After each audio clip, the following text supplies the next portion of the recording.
சற்று முன் கிடைக்கப்பெற்ற மிக மிக முக்கியமான செய்தி ஒன்று வெளியாகியிருக்கிறது. 28 திமுகவின் எம்எல்ஏக்கள் அந்தர்பல்டி, அதிர்ச்சியில் மு.க. ஸ்டாலின். திமுக நடைபெற்ற சட்டமன்ற தேர்தலில் மாபெரும் தோல்வியை தழுவியிருக்கிறது. இந்த தோல்வி ஸ்டாலின் அவர்களுக்கு தற்போது வரை வேதனையை அளித்து வருகிறது. லண்டன் பயணம் என்பது பட்டமளிப்பு விழா தனது பேரனுக்காக என்று அங்கே இல்லாமல் அங்கே ரூம் போட்டு நிர்வாகிகளுடன் கலந்தாலோசித்திருக்கிறார் ஸ்டாலின் அவர்கள். திமுகவை சார்ந்த நிர்வாகிகளும் மாவட்ட செயலாளர்களும் முன்னாள் அமைச்சர்களும் திமுகவை ஏமாற்றி விட்டார்கள்.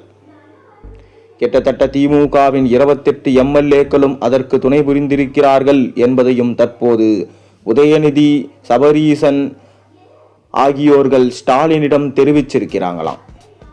தென் மாவட்டங்களிலும் சென்னையிலும் திமுக மிக பெரும் ஒரு தோல்வியை அடைந்தது. இந்த மிக பெரும் அளவில் தோல்விக்கு திமுகவின் ஒட்டுமொத்த மாஜி அமைச்சர்களே காரணம். மேலும் திமுகவை மாற்றி அமைக்க வேண்டும் என்ற எண்ணம் மண்ணோடு மண்ணாக போய்விட்டது.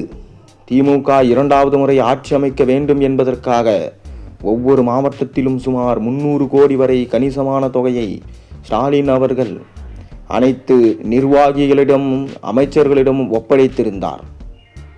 மேலும் திமுகவின் மாவட்ட செயலாளர்களும் முன்னாள் அமைச்சர்களும் திமுகவுக்கு துரோகம் செய்து விட்டதாகவும், மேலும் தொடர்ந்து கூட்டணி கட்சிகளும் திமுகவை விட்டு வெளியேறிவிட்டது. இதனால்தான் திமுக தோல்வியை தழுவ வைத்திருக்கிறார்கள். மேலும் திமுகவின் ஒட்டுமொத்த பணத்தையும் அவர்கள் தனது இல்லத்திற்கு கொண்டு சென்றிருக்கிறார்கள். ஒவ்வொரு அமைச்சர்களும் ஒவ்வொரு குறுநில மன்னர்களாக செயல்பட்டிருக்கிறார்கள் என்பதை ஆதாரத்துடன் ஸ்டாலின் அவர்கள் கைக்கு ரிப்போர்ட் சென்றிருக்கிறது. முன்னாள் அமைச்சர்களும் மாவட்ட செயலாளர்களும் செய்த துரோகம் மிக பெரும் ஒரு அதிர்ச்சியாக ஸ்டாலின் அவர்களுக்கு கவனத்திற்கு வந்துள்ளது. கிட்டத்தட்ட முன்னாள் அமைச்சர்களும் மாவட்ட செயலாளர்களும் உடனடியாக திமுக தலைவர் ஸ்டாலின் அவர்களை சென்று சந்திக்க வேண்டும். இது தமிழக அரசியலில் நமது கையில் தான் இருக்கிறது என்று ஒட்டுமொத்தமான ஆசை வார்த்தைகளை அவர்கள் கூறி திமுகவை ஏமாற்றிவிட்டார்கள் என்று சபரீசன் மற்றும் உதயநிதி அவர்கள் ஸ்டாலினிடம் கூறியிருக்கிறார். முக்கியமாக சொல்ல வேண்டுமென்றால் திமுகவில் முதலில் சேகர் பாபு தான், 2வது செந்தில் பாலாஜி, 3வது KN நேரு. அதாவது உதயநிதி அவர்களே கண்ணீர் விட்டு கதறி ஓடும் விதமாக அமைந்தது சேகர் பாபுவின் செயல். கொளத்தூர் தொகுதியில் மு.க. ஸ்டாலின் அவர்கள் தோல்வி அடைந்ததை சட்டப்பேரவையில் தாவேகாவின் அமைச்சர்கள் பேசுகிறார்கள். அதற்கு காரணம் சேகர் பாபு தான். சேகர் பாபுவுக்கு கட்சி நிதியிலிருந்து கொடுத்த பணத்தை திமுக ஆட்சியில் அவர் அனைத்து அதிகாரங்களையும் பயன்படுத்தி அதை தனது இல்லத்திற்கு கொண்டு சென்று விட்டார். மேலும் கொளத்தூர் தொகுதியில் சேகர் பாபு அவர்கள் ஸ்டாலினை தோற்கடிக்க விட்டார். காரணம், அந்த இடத்தில் நீங்கள் வரவில்லை, நீங்கள் வந்து பரப்புரை செய்யவில்லை என்றாலும் கூட நீங்கள் வெற்றியடைந்து விடலாம் என ஃபேக் ரிப்போர்ட்டை ஸ்டாலினிடம் சமர்ப்பித்ததுதான். கிட்டத்தட்ட கொளத்தூர் தொகுதிக்கு செலவிட 350 கோடி கொடுக்கப்பட்டது. ஆனால் அது அனைத்தையும் சுருட்டிவிட்டார். அவருக்கு துணையாக தற்போது திமுகவின் எம்எல்ஏக்கள் கிட்டத்தட்ட 28 பேர் இருக்கிறார்கள் என்பதை ஆதாரங்களுடன் சபரீசன் அவர்கள் ஸ்டாலின் அவர்களது கையில் கொடுத்து விட்டாராம். இதனால்தான் சென்னை மற்றும் தென் மாவட்ட கோட்டைகளாக திமுக இருந்தது. நடந்து முடிந்த தேர்தலில் திமுக எதிர்பாராத அளவிற்கு மிக பெரும் தோல்வி அடைந்திருக்கிறது. அக்கட்சியின் தலைமைக்கு இது மிக பெரும் அதிர்ச்சியை ஏற்படுத்தியுள்ளது. திராவிட மாடல் ஆட்சி 2.0 ஆட்சி அமைக்கும் என்று நம்பிக்கையாக இருந்த திமுகவுக்கு இந்த தோல்வி பலத்த அடி கொடுத்திருக்கிறது. மேலும் தொடர்ந்து திமுகவின் செயல்பாடுகள் தொடர்பாக ஸ்டாலினுக்கு அறிக்கையும் அளிக்கப்பட்டிருக்கு. இவ்வளவு கோடிகளை நாம் கொடுத்தும் ஏன் தோல்வி அடைந்தோம் என ஸ்டாலின் அதையே திரும்பி திரும்பி சொல்லி கொண்டிருக்கிறாராம். அதற்கு சபரீசனோ IAS அதிகாரிகள் நம்மை ஏமாற்றியது மற்றும் அமைச்சர்களும் மாவட்ட செயலாளர்களும் ஏமாற்றியது, இது இரண்டும் தான் காரணம். இவர்கள் ஏமாற்றியதுதான் நம்மால் ஜீரணிக்க முடியவில்லை என ஆதங்கமாக பேசியிருக்கிறார். உதயநிதியோ, எனக்கும் இப்படிப்பட்ட தகவல்கள் தான் கிடைத்திருக்கிறது அப்பா. அமைச்சர்கள் பலரும் அவரது தொகுதிகளில் அவர் ஜெயிக்க வேண்டும் என்பதில் தான் அக்கறையாக காட்டியிருந்திருக்கிறார்கள். அவர்களுக்கு கொடுக்கப்பட்ட தொகுதிகளில் கட்சியினரை ஜெயிக்க வைக்க அவங்க முயற்சியே செய்யல.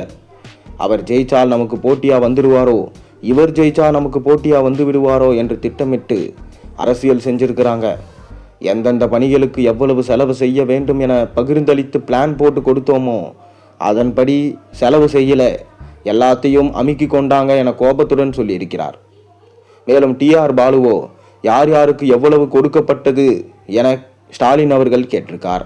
அதற்கு விவரமா டிஆர் பாலு சொல்லியிருக்கிறார். இதை கேட்டு அதிர்ச்சி அடைந்த ஸ்டாலின், ஏன் ஒவ்வொரு தொகையும் மிக கனமான தொகைன்னு சொல்லப்படுது.